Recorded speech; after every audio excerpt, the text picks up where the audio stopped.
Hello students, in our last class we have discussed about magnetic force, where magnetic force comes into the picture, and then derive the formula of magnetic force experienced by the current carrying rod, right? And then we have also derived and discussed about Lorentz force, which is a combination of electric force plus magnetic force, right? Okay, so in this class we are going to discuss some numerical based on our last class, right? So let's take a look of our first question, in which the force F experienced by a particle of charge Q moving with the velocity in a magnetic field B is given by F is equal to Q V cross B. That means this is a magnetic force which is experienced by a charged particle which is moving with the velocity V in a magnetic field B, right? This is a magnetic force component, and what we have to calculate, what we have to discuss, out of these, out of these means force, charge, velocity and magnetic field. Out of all these we have to discuss the pair of vector which are always right angle to each other, right? So you have already discussed, you have already studied in your 11th class when you have done your vector analysis. When we have, suppose we have vector C which is equals to A cross B, then C is always perpendicular to the plane which is formed by vector A and vector B, right? In the same way, magnetic force is always perpendicular to the velocity and magnetic field, right? That means, what do I mean by this? Magnetic force is always perpendicular to the plane formed by velocity of charged particle and magnetic field, right? So there are two pairs in this formula which are always perpendicular to each other, that is force perpendicular to velocity and force perpendicular to magnetic field, right? So these are the two pairs which are always at right angle to each other. Okay, so move ahead to our second question. In this question you may get in your exam definitely 1 marks or 2 marks question like this, in which you have to find out the direction, whether you have to find out the direction of magnetic field or magnetic force, right? So please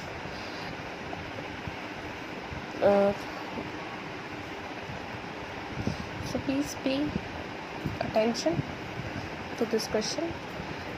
In this question, an electron beam is projected along x-axis, right? If we have supposed this is our x-axis, this is our y-axis, and this is our z-axis, right? This is positive x-axis, this is positive y-axis, and this is positive z-axis. Okay, and this is and we have given that in question, an electron beam is projected along x-axis, positive x-axis, experience a force due to magnetic field along the y-axis, and we have to find out the direction of magnetic field, right? So in your third chapter and also in your 10th standard, you have already studied about the direction of current, which is always opposite to the flow of electron, right? If electron is moving in the positive x direction, that means current is flowing in the negative x direction. This is a trick in these type of question. When you have given negative charge which are flowing in particular direction, then you have to choose opposite direction for current, right? So it is given in the question, an electron beam is projected along x-axis, positive x-axis. That means the current is flowing along negative axis, right? Like this. So the velocity vector is along the negative x direction, right? And now uh, this rule which is Fleming left hand rule, we have already discussed in our last class. This rule is used to get the direction of either magnetic force, magnetic field, or the direction of current. Okay, so stretch your left hand in such a way that these three, thumb, index finger and your forefinger, are mutually perpendicular to each other. And what you have to, this thumb will give the direction of force, this forefinger will give the direction of magnetic field, and this middle finger will give the direction of current. And here in the question we have given that the current is flowing, that means the velocity is given in negative x direction, right? So we have to stretch our hand like this so that our middle finger is in the direction of current, right? You have to imagine this situation that middle finger is in the direction of current, and the thumb is in the direction of force, and you will get the direction of magnetic field in negative z direction in this given scenario. You have to imagine this scenario, and only then you will be able to understand this concept. Okay, the force. So moving ahead with our third question. The force on a conductor of length 12 cm having current 8 ampere and flux density 3.75 units at an angle of 30 degrees. Right. In this question we have given that length of the conductor is 12 cm.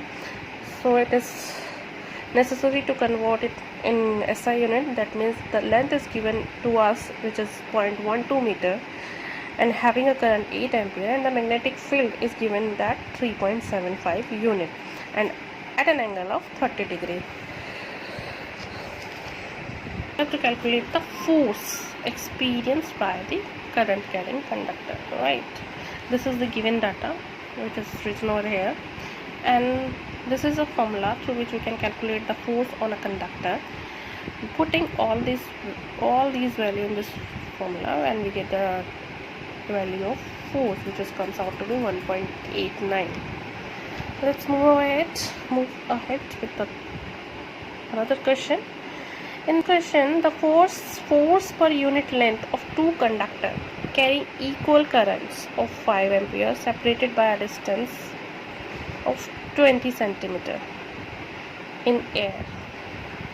Okay, here in the question we have given that force per unit length, that means force upon length. We have to find force per unit length of two conductors carrying equal current. That means if we consider let's suppose I1 current is flowing in the conductor 1 and I2 current is flowing in the conductor 2, and it is given in the question the two conductors carrying equal current. That means I1 is equals to I2 is equals to 5 ampere, and the distance between these two conductors is given 20 centimeter, that means 0.2 meter, and we have derived this formula. The force experienced by two conductors which are separated by some distance, the relation is this, which is equals to mu naught I1 I2 into L. L is the length of the conductors upon 2 pi y, where y is the distance between the conductors, and in the question we have to find out F by L. So F by L is equals to mu naught I1 I2 upon 2 pi y. Put all the given data here, and we have force which is equals to 25 × -6 Newton per meter. These are some multiple choice question. When currents are moving in the same direction in two conductors, then the force will be attractive, repulsive, retracted, or opposing. We have already discussed this thing in our last class, so please do it yourself. Find the maximum force of the conductor having length 60 centimeter, we have to find the maximum force of the conductor having length 60 centimeter, current 2.75 ampere and magnetic field 9 units. So the hint in this question is you have to do it yourself by yourself, right? And I will give you a hint. We have to find out the maximum force, right? In with and the given data we have B, we have I, we have L, we have. So we have to use a formula in which these three things, right? So we have a formula which is equal, in which force is equals to BIL, BI cross L, right? I cross L, when we expand I cross L, we have BIL sine theta, and we have to calculate a maximum force. That means sine theta should be is equal to 1. When sine theta is equal to 1, when theta is 90 degree, only then we get a maximum amount of force. Then the formula of force is equal to only BIL, because sine theta is 1 for maximum force, right? So put value of B, value of I and value of L, and you get the value of F, right? So please do it yourself. In the next question, find the Lorentz force of charge 2.5 coulombs having an electric field of 5 unit and magnetic field of 7.25 unit with a velocity of 1.5 meters second. Remember the Lorentz force. Lorentz force is the combination of electric force and magnetic force, and the formula of Lorentz force is QE plus QV cross B, right? And we have all the data over here. We have Q here, we have electric field here, we have magnetic field here, we have velocity here. Put all these data and you get the value of Lorentz force. Okay, this is again a very similar question what we have did earlier, right? In this question we have to find out find the direction of what we have to find the direction of force, right? And it is given in the question. An electron is moving along positive x-axis in the presence of uniform magnetic field along y. That means electron is moving in positive x direction and the magnetic field is in positive y direction. So the direction of current, where will be the direction of current? The direction of current will be in negative x direction, right? And you have to use a Fleming left hand rule to get the direction of force. And when you imagine this scenario, Fleming left hand rule is this force, this is a magnetic field, and this is and this will get will give the direction of current, and you have to reverse the situation. Now the direction of current is in this direction, magnetic field is in this direction, and you will get the direction of force, which is in this direction. Earlier the force is in this direction, now force is in this direction. What is this direction? This is the negative z direction, right? So you have to just imagine and you will get the direction, right? So in this question, the direction of force experienced by the charge by the rod is in negative z direction, right? This is again a very similar question to last one. In this question, a beam of alpha particle, and you have to remember the charge on the alpha particle. What kind of charge particle? What kind of charged particle is alpha particle is alpha particle is a positively charged particle, right? So a beam of alpha particle projected along positive x direction. That means alpha particle moving in this direction, and alpha particles are the positively charged particle. That means the direction of current is also in this direction, right? Okay. Experience of force due to magnetic field along the positive y-axis, and it will experience a force in this direction, and we have to find out the magnetic field, the direction of the magnetic field. Again you have to use a left hand rule, right? But here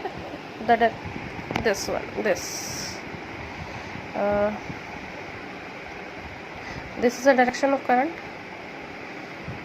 this like this, because we have to stretch our thumb in this way, in positive y direction, and this is the x direction. So earlier magnetic field is in this direction, now magnetic field in this direction. This is a y, this is x, and this is minus z, right? So the direction of the magnetic field is minus z direction, right?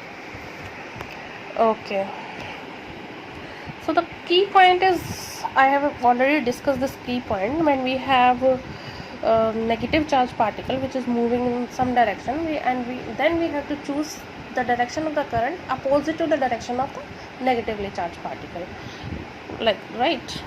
So the key point is only this in this type of question, and you have to use a left hand rule to get the direction of force, to get the direction of current, to get the direction of magnetic field, right? So this is it for today's class, and in the next class we are going to do we will going to discuss about the motion of charged particle when it is entering in a magnetic field. What kind of force the charged particle follow when it is projected in a magnetic field, whether it will be moving in a straight line, or it will be moving in a circular motion, or it will be in helix.